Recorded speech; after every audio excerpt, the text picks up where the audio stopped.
Hello guys, আজকে আমি বাড়িতে কিভাবে লবস্টার রেসিপিটা কুক করেছি সেরকম তোমাদের সঙ্গে শেয়ার করতে চলেছি। প্রথমে লবস্টারগুলোকে গরম জলে 10-12 মিনিট বয়েল করে নিয়েছি। এরপর কিছুক্ষণ লবস্টারগুলোকে ঠান্ডা হতে দিয়েছি।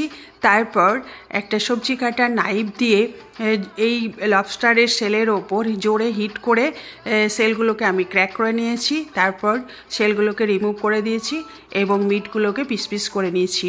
এবার কিভাবে রান্না করছি তোমরা সেটা দেখতে থাকো।